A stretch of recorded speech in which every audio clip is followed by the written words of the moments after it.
So, as John said, I work at the Institute of Education, UCL, Institute of Education in London, and I've been there 11 years now, and before that, time before that, I was a teaching assistant, so I was kind of doing that part-time. That was my kind of first sort of foray into this very interesting world, right on the kind of, sharp end of everything. So some very kind of useful experiences in the sort of early 2000s when we had all the kind of workforce reforms coming in, when the job of support staff in teaching assistants in schools really kind of changing and turning into something quite different from what it was. I got my first research post at the IOE in 2005, working on the DIS project, which I'm going to say a bit about in a moment. It left us with, the findings in that project were really quite profound and left us with something of a challenge, really. And there was an immediate policy challenge. Okay? The results of this study, as I'll explain in a bit, were really quite stark. And we were there was a sort of big space where we thought there would be some kind of policy response. It just sort of screamed up. And it didn't happen. We don't really know why, sort of various reasons. Why it might not have done, the timing of it, the signs were on the wall that one government's going to change into another, or might have something to do with it. So essentially, we were getting a lot of interest from schools about the research and what they do about it, and it kind of shifted us a bit, because as researchers, you kind of tend to sort of do the work, write it up, put it in a journal, no one really reads it, you just move on to the next thing. But this thing just wouldn't go away. So it was actually quite good in the end that Jonathan, the EEF, sort of came and helped us along with the work that we were doing in our kind of small corner of the IOE to try to take the research that we'd done, put it in the context of, everything else that we knew about TAs and also sort of special needs as well, and how that is kind of handled in schools. And it currently takes the form of this sort of maximise impact of teaching assistants initiative. So this is where it's about the fourth year now, I think. We work with schools, groups of schools over a couple of terms. The genesis for this was a book, actually. So I'm going to wave books at you this afternoon. Not because I need the royalty. I do want the royalties, obviously. But there's a purpose for this, because these are kind of, I think, two books which are going to be quite useful for you to kind of come back to if you want to kind of build on all the kind of the guidance report and the free things as well that are available. So there's a kind of school level thing where we work with school leaders, and we do the kind of the leadership. It really kind of tackles on the leadership and strategic stuff through MITRE. And what we're kind of developing now is a response as well from the other end. What can we usefully do for and with teaching assistants in terms of professional learning? So we have another kind of initiative that's going alongside this called Maximise the Practice of TAs, and I'm kind of doing that with my colleague Paula Bosenkept, who's based at the University of East London. And we've done work together, and basically we've written another book. So this is the other book, Professional Learning, CPD for TAs. We're going to say a bit more about the kind of content of that a little bit later on. So we have got most of the bases covered, we think. But there are kind of wider issues, and we're kind of working on them all the time, and that's why it's kind of good to be involved in something like this, because there's no doubt this work has moved on enormously as a result of working with schools and learning from schools and changing what we do. So that sort of relation is been very sort of fruitful and profitable, not in a financial sense, but in a kind of, I suppose, in a sort of intellectual sense as well.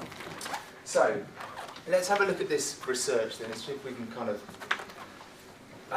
understand what it's saying, because Jonathan indicated actually that there's quite a lot going on in the understanding of the use of the impact of TAs on the teaching and learning toolkit. Only really kind of is the first kind of scratch at the surface. So the guidance report is set out in such a way that we deal with the research and then make the recommendations about what you need to be doing and thinking about in terms of the use of TAs in everyday classroom settings. And then you've got all the stuff connected with interventions. One of the reasons why we've separated it out like this is because the research basis for both tell you different things. So, just setting aside the intervention stuff for the moment, Jonathan will clue you in on that a little later. But the majority of TAs spend the majority of their time in classes, in regular mainstream classes, just kind of supporting children. They're generally supporting the children with SEN and those who are lower attaining. We've kind of known that for a while. We've done enough kind of observation studies in schools to absolutely nail that. There's no doubt about it. That's what's going on. This study was an attempt to try to understand the relationship between the amount of support the children get and their learning over the course of a school year. The first study really to have a go at this, most of it wasn't been up to the discipline, it wasn't really an area of research that was that sort of interesting to the research community or to schools. A lot of kind of small scale stuff, interesting and very light on the kind of impact. Then we had the workforce reforms, then it became a bit of a thing. Oh, okay, TAs are doing a lot more now. Is that having an effect on standards? So this project was a big multi-method study. We did interviews, we did case studies, we spent hours upon hours in classrooms observing and making recordings of the talk that goes on between adults and children, lots of surveys. Took 6 years to complete this job of work. It was an enormous undertaking. And we did 2 impact studies in 2 different school years with 8,200 children. So these were children in 7 different year groups in primary and secondary schools. We looked at the relationship between the amount of support they were getting and their outcomes over the school year. And what we found was really quite a surprise, really, even to the research. And I'll bet it was on something, or a kind of mild positive effect. What we found was a very consistent negative effect. To put it kind of in a nutshell, the kids who were getting the most support were making less progress than the kids who were getting little or no support. In order to put it another way, the kids who were, I guess the common sense understanding is you give the kids that struggle most extra adult support. Okay, the common sense thing to do. Why wouldn't that help those kids to kind of move along? Actually, it does the very opposite. Rather than kind of narrow the gap, it actually widens. So the kids are kind of harmed, if you like, by the very intervention that's supposed to, help them keep pace.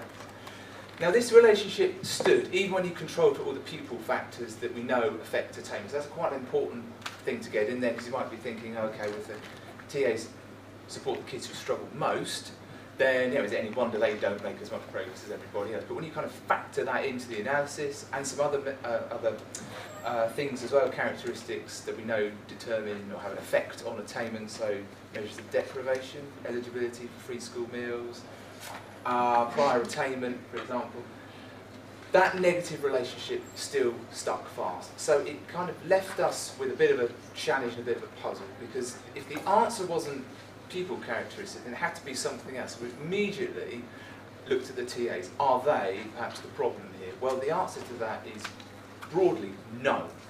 Okay, so that's why we're quite firm about the fact that blaming TAs for this this relationship is just entirely the wrong place to be looking. And we know that's kind of happened. I'll show some media headlines in a moment where it's kind of where that has been sort of misinterpreted. But for us, all on the basis of all that other data that we were looking at, that I mentioned, a very kind of clear narrative came through. It is the decisions that are made about TAs by school leaders and teachers that best explain what we found. It is not the decisions made by TAs. So that's an important thing to hold in mind as we work through what the kind of recommendations are. There's some other research as well. You can just see it on the bottom bullet points. You can follow that up if you want to. Essentially, we haven't really found any research yet, or no research has yet been done to say that TAs have a positive impact on learning in everyday classroom settings. So those are the headlines that I mentioned. And this is the important thing to keep an eye on, really, because it's the language that troubles me. The teaching assistants blamed for poor results, impaired pupil performance. Well, this is this is at variance to what the research is actually saying. We're saying don't put the blame on TAs. That gets troubling because every so often, and it happened when the Teaching and Learning Toolkit first came out, the results on TAs were misunderstood, and it led to suggestions that, well, we just need to get rid of them. Let's just get rid of them. Let's save ourselves £5 billion a year. And you know, you're working in school, and you know that's just going to give you even greater problems to deal with. Our view was, okay, so the resource is in the system, isn't it? We're just not using it right. What do we need to do to make better use of TAs? It's worth just kind of diving into this just a little bit more. On the basis of this project, we came up with this sort of thematic conceptual model to explain the findings. And there are three kind of things here which are really important to have a look at, because they underpin those first four recommendations in the guidance report.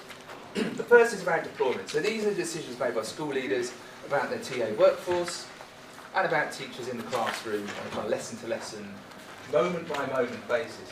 The reason why this really matters is because it's, and this kind of feeds into the narrative of impact really, that it's the kids who have the highest level of SEN, we have found. We've done additional research involving this group of kids. They are very clearly most profoundly affected, most profoundly affected by these current arrangements, because they are the ones who experience a greater separation from the teacher, from the teaching, from the classroom, from the mainstream curriculum, from opportunities to interact with their peers, compared to everybody else. So the kids who need the high quality input from teachers are the ones who get it the least. We found that kids who have statements of SEN in primary schools will spend the equivalent of over a day a week outside of the classroom. So they're in the classroom 4 days a week. They're in school 5 days a week. Now, that would be okay, in a way, if what those children were getting in terms of the input from the TAs was at least the same kind of quality they could expect if they were with a teacher. And actually go right in and you listen to the interactions that happen between TAs and children, and what you find is a bit troubling. What TAs tend to do, through no fault of their own, because we haven't set out for them clearly enough what it is we want them to be doing, that's more effective, they default to task completion and to correcting things for children. So at the very worst, they're spoon-feeding answers, they're giving answers to the children, sometimes under the banner of allowing them to experience success, but there are longer, sort of wider, long-term implications for that kind of arrangement. So we'll have a look a little bit more about each of these things in detail through the sort of lens of the recommendations. But the third one to sort of keep your eye on is preparedness. So these are all the things to do with training for TAs, professional level TAs, preparation for teachers as well. So we found Teacher Training College here. I don't know if anyone's connected with it. I'm certainly not going to sort of embarrass anyone by asking this question. But do the people that train as teachers here get the input on knowing how to work and manage TAs in the classroom? So we found that is very, very variable, and new teachers kind of say to us, we haven't really had that kind of input on our teacher training. And of course we've got all these other ways in which we train teachers now in schools and so on. And on the more sort of procedural, day-to-day basis, what we find is that TAs talk about going into lessons blind. So we go into the lesson, we don't really know perhaps what the lesson's going to be, what the tasks are, what the expectations are, and that puts you on the back foot. You are working in a reactive way with children who are the ones, let's not forget, who struggle to access the learning.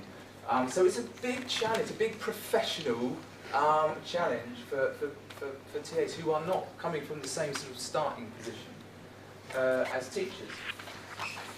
So after this project, we were very kind of careful. We tried to manage this message as best we could. We're not media relations people, we're just researchers, but we knew you kind of have to get this message out in the right way, otherwise it will kind of blow up and gets a little bit hideous.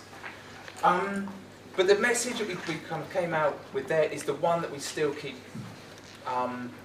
banging the drum for, really, the one we've carried forward into the guidance report. This is, think of this, or you can think of this as a leadership issue. Okay, so this is a workforce thing. If you've got half of your staff are TAs, you can't sort of think that that's a problem that won't be solved by some really good, effective, strategic, purposeful leadership.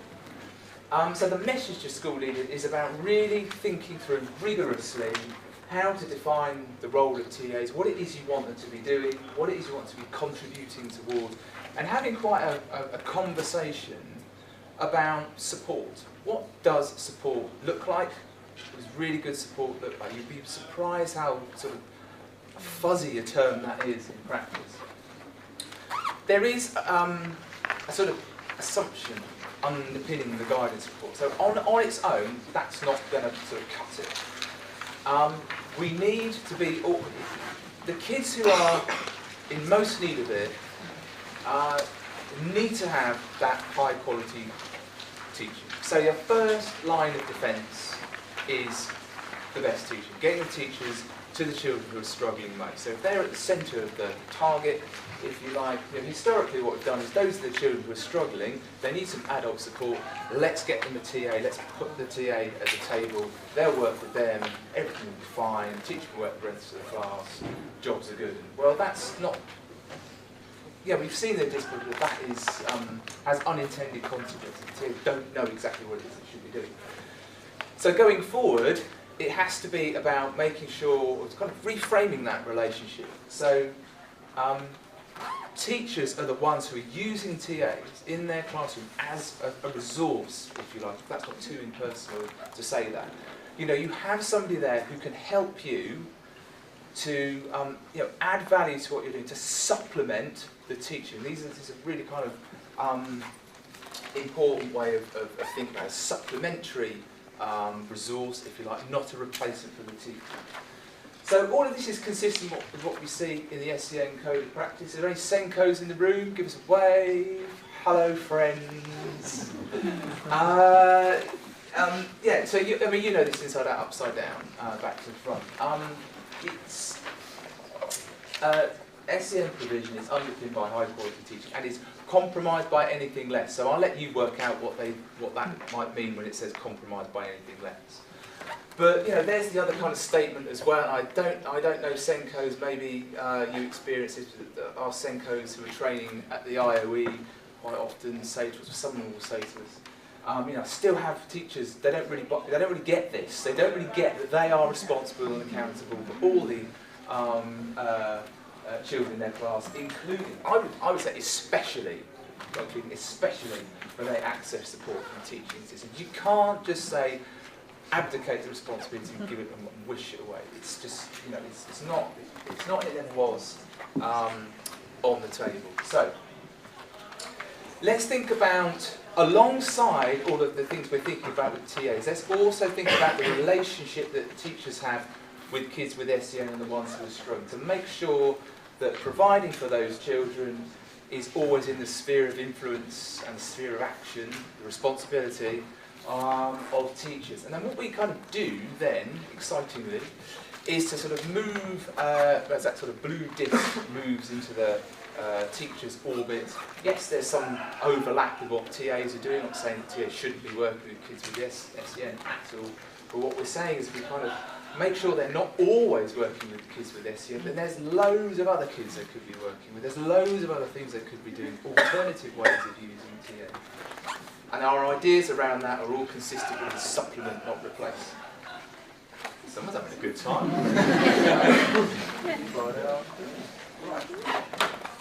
It's warm in here, I can see you all sort of fanning yourselves. Sorry, I don't want to rub it in.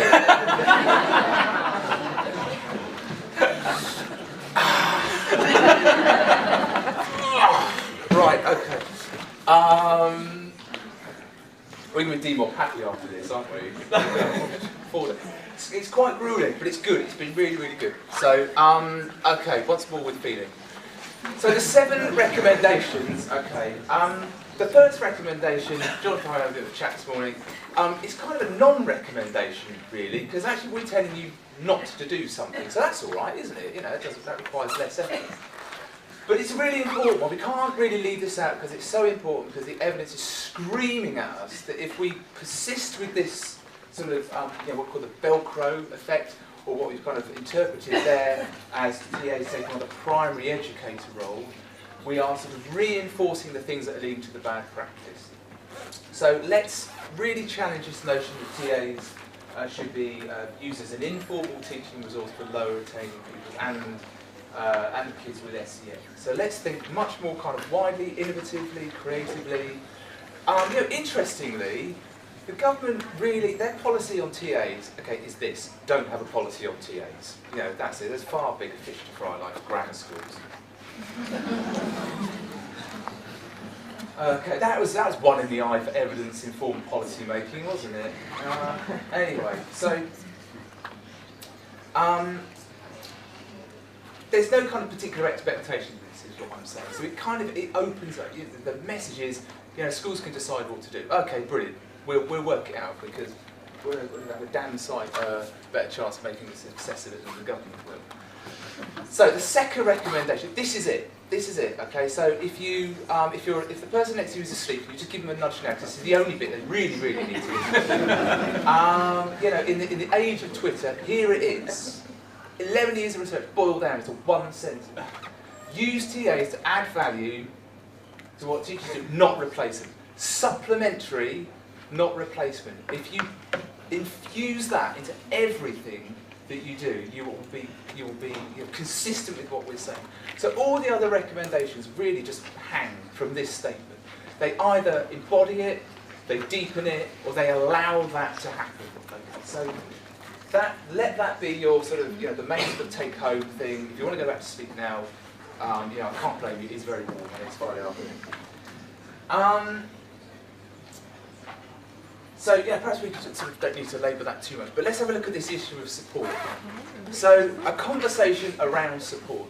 Now, one of the things we are going to encourage you to do between now and when we see you in October is to do an audit of practice in your school. Now, don't look too panicked. We have got all the tools to give you to do that. We've done all the heavy lifting for you. So we'll go through. We'll go through that a little bit later on. But one of the things within that audit is to have this conversation around what support looks like in your school. So when we've done this previously, the school on the monitor programme, they get into this. They very often, they ask their teachers, they ask their TAs, and you get responses like, well, TAs are there to support the curriculum, they're there to support one-to-one, support the lower attainment, support kids with SEN, support the teacher. But this notion of support is very under-conceptualised. It's very fuzzy. You push a bit harder at it, and it's hard to kind of describe really, really good support. It's easier to describe and observe and see not so good support. So what does that look like? Well, there's the old Velcro model. There's the one where, and I know where this comes from, and there is a wider discussion to be had with the system, I think, in terms of the SEN Code of Practice, the reforms, the construction of education and healthcare plans, which that kind of thing about hours and TA support is still very, very residual in the new reforms. And we really do need to get a handle on that, because that's, in a sense, that's not helping. So we need to kind of do a bit more with local authorities, with EPs and so on, and that's kind of another kind of element, I think, of this conversation needs to be had. But just kind of coming back to what we're seeing in schools, you have the Velcro thing, so that's where we see that separation effect at the greatest, when you've got a TA with a child for 25 hours a week, and all of that kind of heavy use of the TA is kind of just preventing other things from happening. Not the TA's fault, let's remember. The helicopter model is the one that kind of looks okay if you're observing in the classroom, because the teacher looks really, really busy, aren't they? They're kind of the TA looks really busy. They're going around from table to table, talking with kids. That looks good, doesn't it? Thing is, when you kind of zoom in on it, it's maybe the wrong support at the wrong time with the wrong kids in the wrong way. The kids actually don't really want the support then. So it's just unstructured and not terribly helpful. It's the TA, and I speak from experience as having worked as a TA, of doing the thing where you're sat there and you're going, I haven't done anything for 50 minutes, I better look useful. Okay? And that happens, believe me, that's going on in the minds of some of your TAs. And we need to free them up from that actually sat there doing nothing is not sat there doing nothing. Sat there doing, might look like they're doing nothing, but they might be observing learning. Okay? They're giving space for children to try things and to make a mistake, and they're there to provide the support if and when it is required. So don't kind of think of Ofsted coming in and giving your heart over your tears and doing nothing, you know, it's a kind of misunderstanding about what good support doesn't look like. The other one is the snowplow effect. So this is a snowplow type of TA. So this is what, does everyone know Nancy Gedge, test columnist, and blogger, and a few nods of her? No, so Nancy's a good chum of mine. She calls this the armless approach. Okay, so this is, oh, they're struggling, isn't it difficult? Let's sweep away all the challenges and let's allow the child to experience success, okay? Which is great, because if there's one thing we do know about kids is they are really good at observing and developing the dark arts of the classroom. How little do I have to do to get this done, you know? And for some kids it's a way of life, it's a way of getting through the school day. I'm terrible at writing. Writing terrifies me. If I can get my writing done for me, I can get to the end of the day, I can breathe again, and I have to go through it next. But it's self-evident, isn't it, that is not where we want children to be. So I'll say it again, this is not about blaming TAs, okay? And I know I've kind of caricatured this a little bit, and it's all kind of based in, you know, in some kind of reality. But the issue is, it's not to kind of position as the TA's fault. It's to kind of take a look at what we've been doing that might have been allowing those practices to flourish. So, I'm afraid the slide isn't in your handout because Jonathan and I wrote it last night. Because we just thought this was a better way to get the point across. But you will have access to all the slides.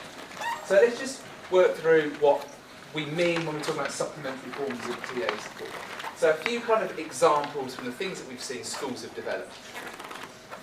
So one is this kind of rotating around tables and groups. So a good example from primary school, you might have 5 tables, 5 groups in the classroom, and the teacher will set up the week so that this group should be working with the group there, the TA might be working with this group.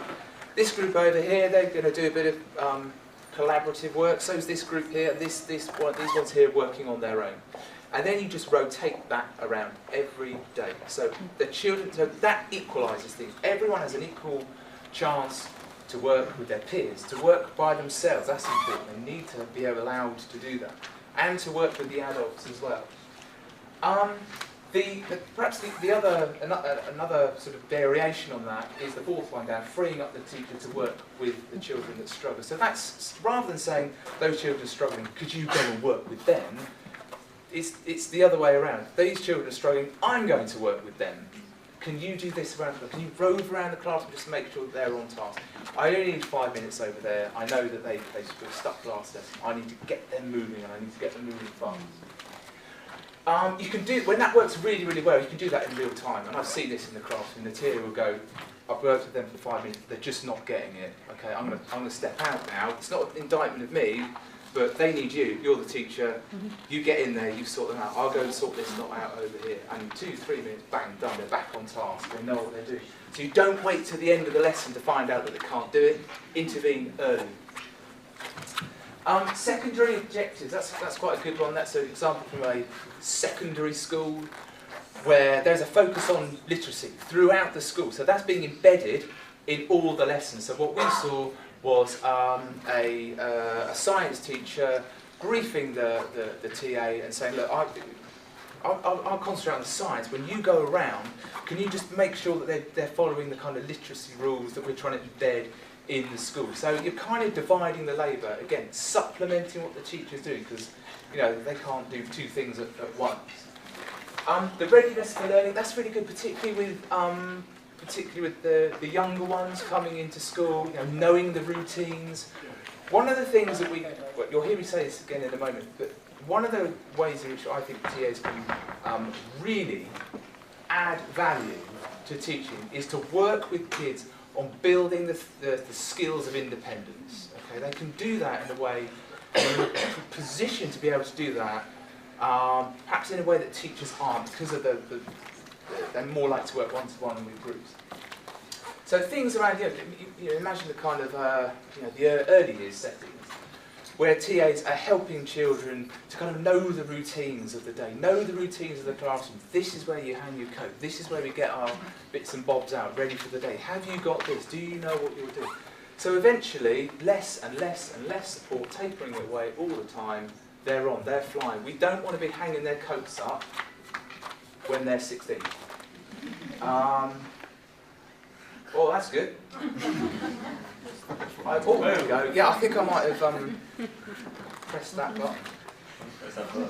Don't press that button. Demonstrating the quick. Yeah, so this is another one. Again, I've seen this in both primary and secondary. So you've got the TA out the front of the classroom, and I could almost sort of demonstrate here. So the teacher is talking to the whole class, and the TA might be here, writing up, describing what the teacher's saying. Now the advantage of the TA, of that, is they remain eyes front, they can pick up the people who are talking, I saw that, all of that kind of thing, and the TA's doing the grunt work, writing on, but that's good, you know, that's a TA as supplementing what the teacher's doing, and being a visible part of the classroom.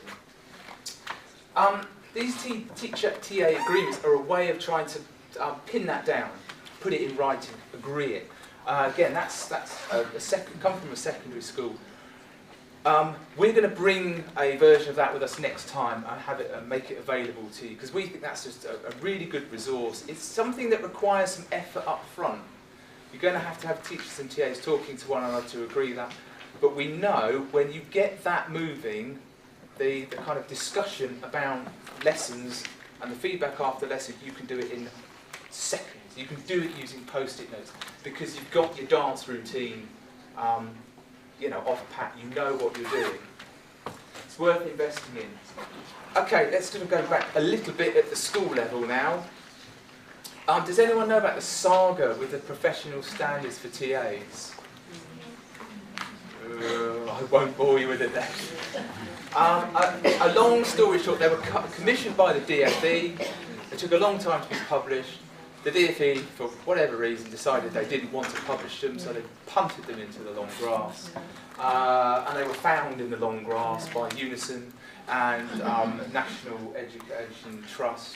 And they were joined in the hunt by the National Association of Head Teachers. And I was there too. And Jonathan was waving us on from the sideline. And we thought, hey, these are really good. There's nothing wrong with these. In fact, I don't know why the DFE didn't want to publish them. It would have been a nice, easy win for them. So we blew the dust off them, whipped the DFE logo off, put our own logos on it, and stuck it on the internet. So they're there. They're not statutory. They're not mandatory. Use them. Have a look at. They sit on 2 pages of A4. They are they're not absolutely amazingly brilliant. They can't be because they're generic. You know, you've got to work with them. But as a starting point, they're excellent. They're really good, and they complement the guidance report, and that's not an accident. Okay, we've done that very deliberately to make sure they kind of marry up. You can download them from our website. There's a little label at the top, on the menu. TA standards, go there. You can download them. If you really want to come and know the story about it, there's a little blog there as well. Rob Webster's 6 eggs. I think I should start a new blog. No, Rob Webster's 6 eggs. Rob Webster's high horse. There you go. Right, don't give me ideas. I'm going to write my first high horse blog while you, I think I might do grammars, while you have a crack at this. So, in your green folders, you will see something that looks a bit like this. So Jonathan and I put this together. So just the top one, so just what you see there.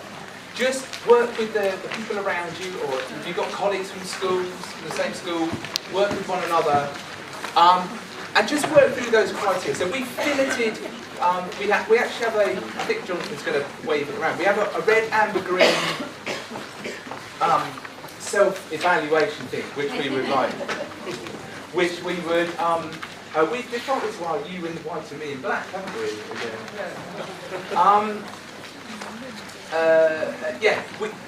We'll come back to this, but this is something we'd like you to do as your audit.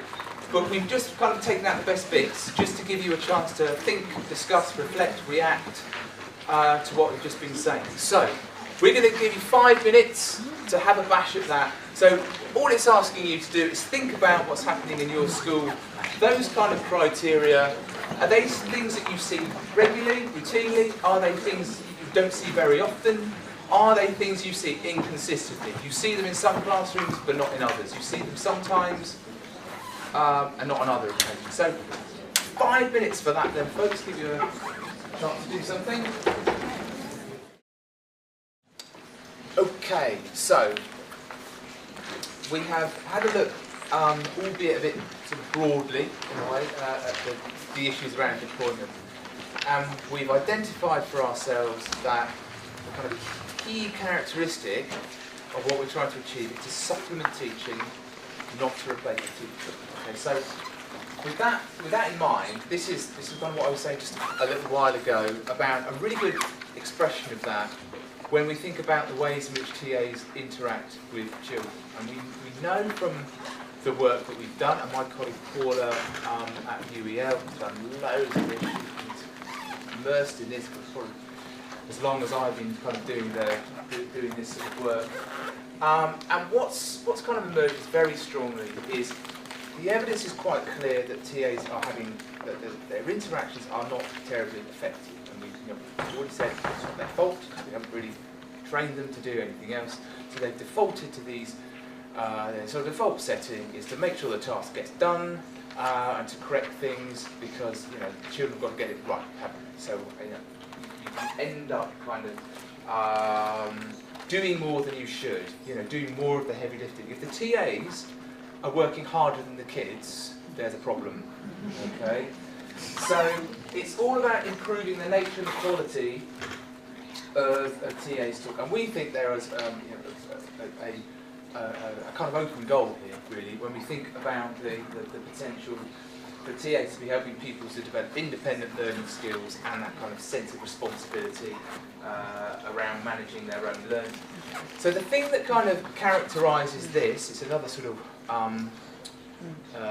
mantra, if you like, is that TAs should be giving the least amount of help first, not the most amount of help, because that's what the research is telling you, they're giving the most amount of help. So let's look at what that might look like from the other way around. It's useful to bear in mind because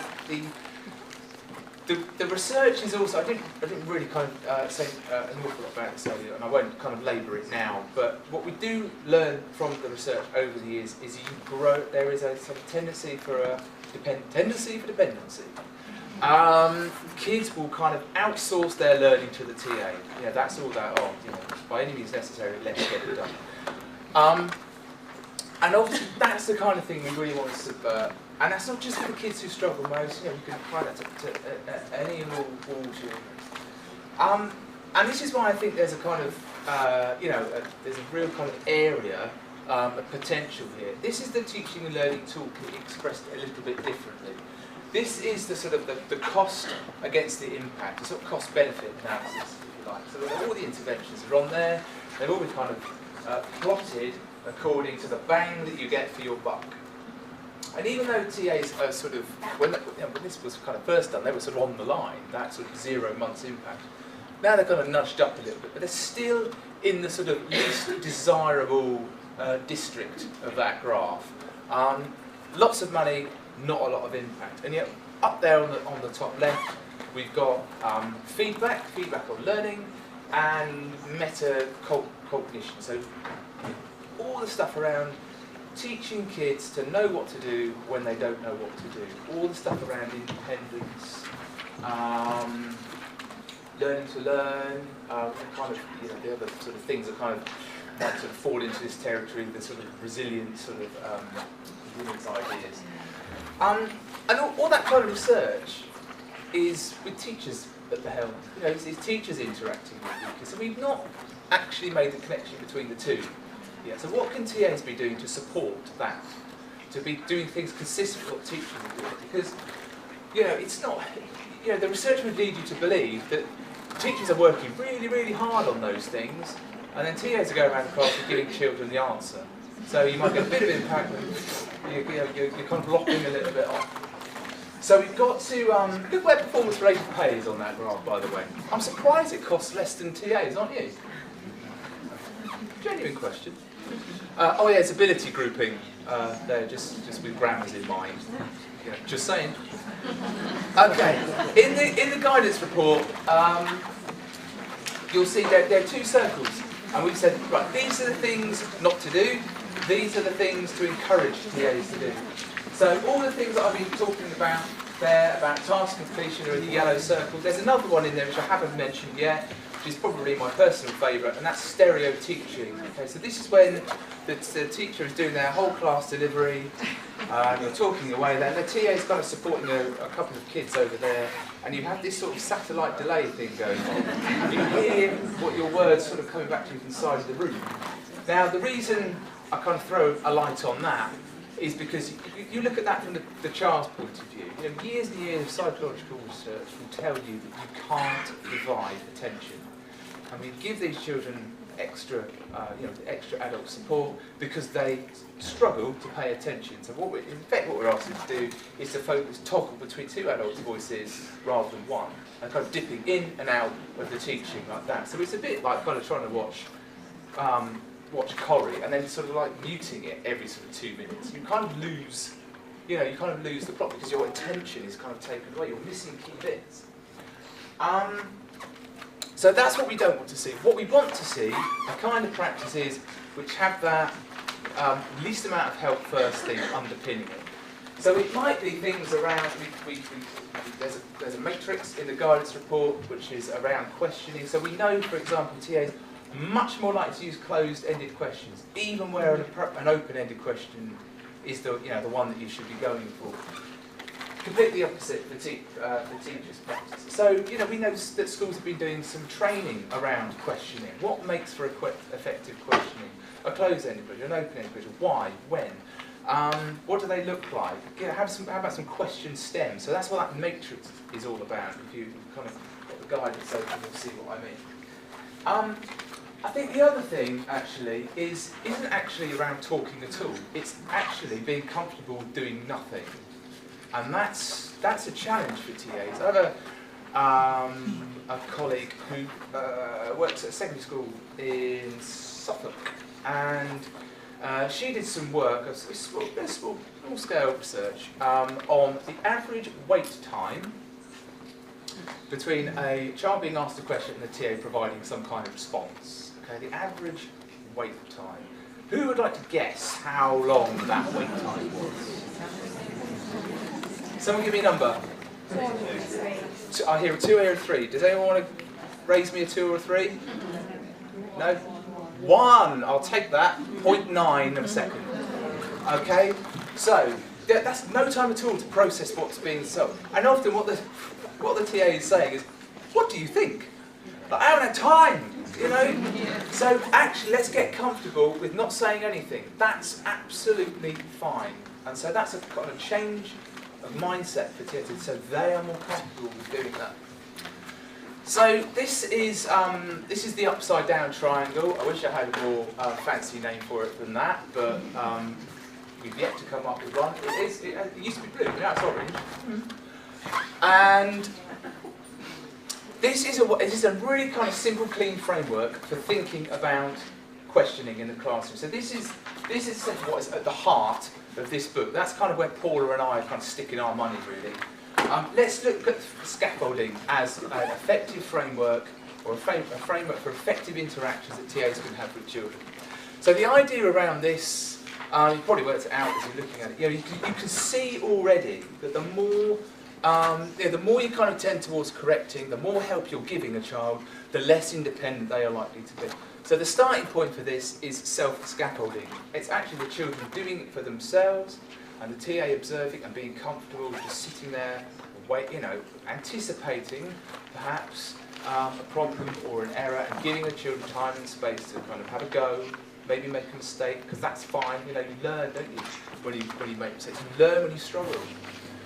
And the first intervention with TA, the kind of verbal intervention, is actually the second layer, is prompting. And these are the kind of characterise this as the sort of knowing what to do when you don't know what to do type question.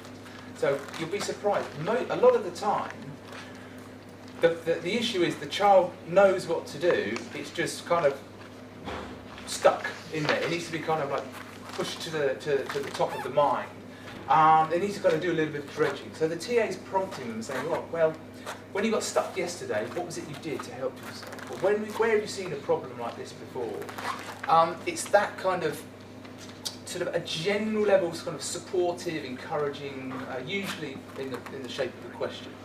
Cluing, so if prompting isn't working, down to the next layer, cluing. So cluing is more about being specific, a more specific question. We might be into the subject, or the content, or the nature of the instruction, or the task at that point. But we're withholding the key information. We're not going to drop a whopping big clangor of a clue, which gives the child the answer. It's still being comfortable with kind of withholding the information and kind of letting them come to it. Modelling, so that is, it's entirely, it's fair, isn't it?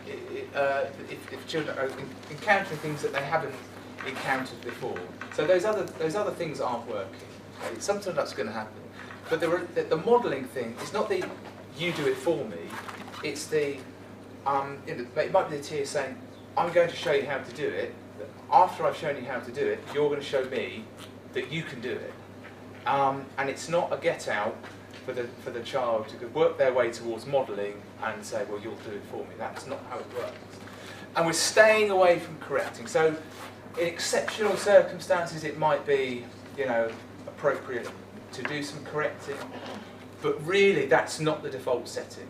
It's kind of working from the top down. And that gives you a structure as well. So kids get used to that. They get used to knowing what kind of response they're going to get from a TA. And there are schools where Paul has worked in Essex, and the kids use that. It's pinned up on the wall. And their peer interactions are influenced and informed by that diagram. So you've got kids who are quite able to kind of understand and work with that. Okay, so here's what we do. Another one of those. So you get the idea now. So the next sort of table has got another 5 lines on it. A chance to think and reflect on the interactions that are happening between TAs and kids in your school. Here's what I'm going to suggest. I think it's about time I had a break, don't you? And some of you might like to get some there. So what I reckon we'll do is if you kind of have a sort of a look, you might want to take it outside, take it with you, go and get a drink, go and stretch your legs. If we come back here and kind of are ready to go about 5:02, that will just give you an opportunity to sort of do everything. Is that okay, everyone? We're gonna just shift the kind of activities that we've planned just a little bit. So we're gonna drop. You'll kind of realise, you'll have worked out by now that we've got kind of RAG rating checklists for some of the other recommendations. They're fairly self-evident. You'll want to do the wider RAG exercise anyway back at school. So we're just gonna park that, but we're gonna do the other thing that we had planned, give you just a little bit of extra space for that. So just a few more moments from me, and then I'll tag Jonathan in. So yeah, preparedness. So this is the 4th recommendation around TAs in everyday classrooms. It kind of extends as well to the stuff around interventions. You can kind of logically see how that might be the case. But again, let's just kind of remind ourselves, it's supplementing the teaching, not replacing the teacher. And the preparedness, the one around preparedness is really a way in which we can allow that to happen, or things that need to happen in order for us to be able to use TAs in ways to supplement rather than replace. It's a kind of necessary component of this. So here's the kind of problem, here's the day-to-day problem. This was a comment from a TA on one of our research projects. I always come back to it because it kind of puts the issue in the shell of a nut, and it's also, that is exactly how a lot of my days when I was working as a TA were spent. I really recognise that. It's all about going into the lesson blind, not knowing what it is you're supposed to do, but perhaps some unsaid, unwritten assumption somewhere that you should know, or you should be somehow aware of what's going on in the lesson. And the way in which you work out what you should be doing in the lesson is to listen to the 20 minutes of the classroom teacher. So they're teaching, and you're kind of making judgments around, what are the tasks, what are the key things to hit. How am I going to interpret that with the kids that I'm working with? And that's what the TA there is kind of starting to get at the bottom of that comment. You feed it to the children, it's scary. So absolutely it is. It's that you're working on the hoof, on the back foot, in a reactive position, trying to make difficult things understandable for children who struggle to access learning. Well, day upon day upon day, with no kind of real sort of set of expectations about what it is you're supposed to be doing, where it's supposed to be going, no kind of sense in your brain that the teacher has about what's the kind of learning journey, and so on. So that's a tough gig. Think about doing lesson cover at 10 minutes notice in a subject that you hate. I bet you weren't kind of feeling on top of your game when you were kind of put in that position. So the fourth recommendation, just it's fairly self-evident from that. Making sure that TAs are fully prepared for their role in the classroom. So this is really getting at two particular things. It's getting at training. So are TAs equipped to be useful in the classroom? If we want them to do things around questioning, for example, have they had the training and the know-how and the practice and the opportunity to kind of learn what to do and embed that in their practice? It shouldn't be going into lessons blind. They need, they're entitled, I think, to the kind of essential lesson you need to know. Jonathan's mentioned you mentioned the video, the test video. Yeah? Okay. He will later if he hasn't already. We've been involved in a video that the tests have put together, funded by the EEF, which is an online course. Jonathan will tell you a bit more about it, but essentially you're going to have access to this fairly soon. And we did some interviews for it, and Kevin Collins, the EEF chief exec, he did some interviews for it, and he made a point in one of the videos, which I'd never really kind of thought of it this way before. But he said, look, there are nearly 400,000 TAs, people who've committed their professional life to working in school, to working with children, to helping most of the kids that struggle with disability. We kind of owe it to them to make sure that they are in a position to be able to do that job effectively. So I think for all kinds of reasons, and that's another one, why it's kind of important to take this issue of training and preparation seriously.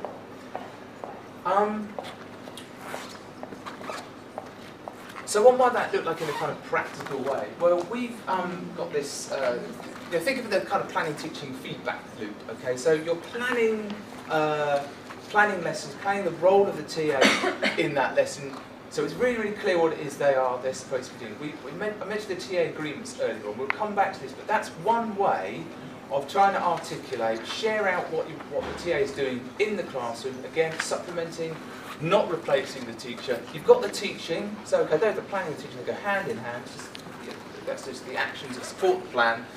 And then the feedback bit, I think, is a really interesting bit. Sometimes we kind of overlook it. We've got a whole chapter about that in this book, and the opportunities that there are to capture the useful things that TAs have observed children doing in lessons. And I'm really careful with the language here. So we talk about TAs feeding back observations on pupil performance. Okay, so these are just things that they've seen pupils doing. It's not about making comments on progress. It's not about making pedagogical judgments. It's feeding back stuff that they have observed, perhaps guided a bit by the teacher. I want you to look for this and this with this group. Are they struggling with this? I want to know, because with that information, I can then plan the next stages of learning. So that's really consistent with the supplementing, an extra set of eyes and ears and kind of data gathering for the teacher. Now, it's difficult to get away from this, the issue of if you're going to create time for teachers and TAs to meet, which is essentially what this is all about. You're thinking time, money, and so on. Yes, okay, so there's no kind of one way of resolving this. I've been quite surprised at the number of schools we work with who have kind of bitten the bullet I sort of looked at this issue and thought, I can't afford to have time for teachers and TAs to meet. And then actually kind of having bought into the whole notion of what we're trying to achieve, come round completely and thought, I can't not afford to have time for teachers and TAs to meet, because if we're not doing that, we're just not going to deliver on the other elements in quite the same way. So the case might be, take 5% of the time that TAs are in school, and use that for them to be, meeting with a teacher, their PPA time, for example, or something. So they're just much more effective in that 95% of the time. And I think, and the schools that have done that, kind of gone down that route, do reap the benefits. And it needn't be an extra hour, extra time. We know schools who've just shifted the hours of TAs. They've got them all coming at 8:30 instead of 9 o'clock, going at 2:30 instead of 3 o'clock. Creating another 2.5 hours worth of time in the week, and that can be transformative. Another thing that this kind of leads to is maybe your experience, that you've got TAs on very different contracts of work. Some of them coming in at 8:30, some of them coming in 8:45, some at 9:10. So this is a kind of opportunity. If that's something that's really kind of, you really want to get on top of, this is a good opportunity to kind of weave that into the wider plan, standardising contracts. Maybe 1 or 2 different kind of contract types. You've got to accommodate people's, personal lives. Okay. I think the other thing, perhaps, just to think about in terms of the meeting time, one of the lessons we've learned is about setting up expectations and monitoring as well. So don't just create the time and think it's all going to go fine. It's all going to tick along nicely. Make sure that teachers and teachers know how they're supposed to be using that time. Monitor it, protect it, guard it. And make sure it's being used fruitfully. If you're just because you're coming in at 8:30 now doesn't mean to say you're allowed to be in the staff room still at 9, at 20 to 9. On the shop floor at 8:30.